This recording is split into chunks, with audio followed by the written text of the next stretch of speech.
भारत कई वर्षों तक विदेशी हुकूमतों का गुलाम रहा है।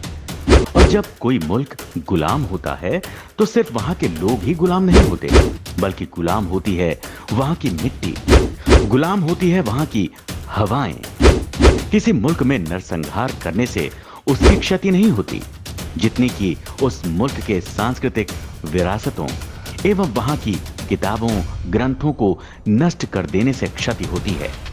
क्योंकि लोग तो फिर आ जाएंगे, लेकिन विरासत के नष्ट होने से अस्तित्व ही नष्ट हो जाता है। कुछ अंग्रेजी सत्ताधीशों का मत था कि भारत एक संतरे की तरह है, जिसमें एक छिलके के अंदर कई फांके रहते हैं। मतलब साफ था कि हम इतने विविध धर्म संप्रदाय में रहने के बाद भी मोती समान एकता के धागे से पिरोए हुए हैं।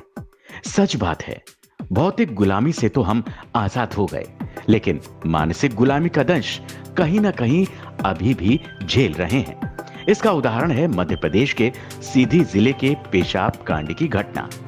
अब जबकि हम वर्णवाद व्यवस्था को छोड़ समरसता की ओर बढ़ रहे, सबका साथ सबका विकास की बातें कर रहे, अनेकता में एकता की बातें कर रहे, और तब ऐसे कुकृत्य वाले दृश्य हमें देखने को मिल रहे हैं, तब ये आपसी समरसता व भाईचारे की कामना रखने वाले करोड़ों भारतीयों के हृदय पर यह घटना कुठाराघात साबित हो रही है।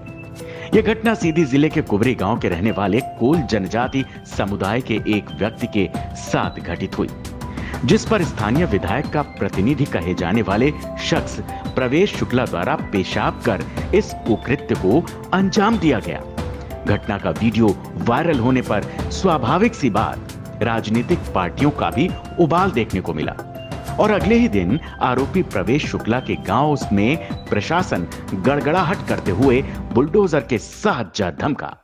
कुछ ही मिनटों में बुलडोजर के पैने पंजे ने उसके आवाज को जमींदोज कर दिया, और सिर्फ घर ही नहीं जमींदोज हुआ, बल्कि उस अपराधी का गुरूर और अकड़न भी जमींदोज हुई। हम सब जानते हैं, इस तरह का न्याय करना राजनीति से प्रेरित अथवा राजनीतिक दबाव से किया गया न्याय है।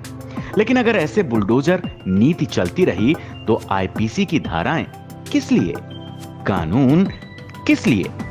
गौर करने वाली बात है कि इस बुलडोजर प्रथा पर आज तक किसी भी कोर्ट द्वारा स्वतः संज्ञान लेकर आपत्ति नहीं जाहिर की गई, जो कि एक भारत जैसे लोकतांत्रिक देश में सोचने वाली बात है।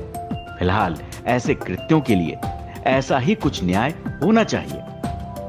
लेकिन इस अपराध न्याय के द्वंद में उन परिवारों को क्या दोष, उस मां का क्या दोष, उस पिता का क्या दोष, जिसके सर से छत को छीन लिया गया?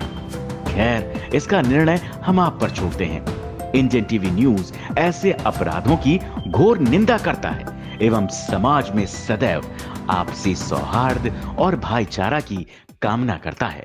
धन्यवाद।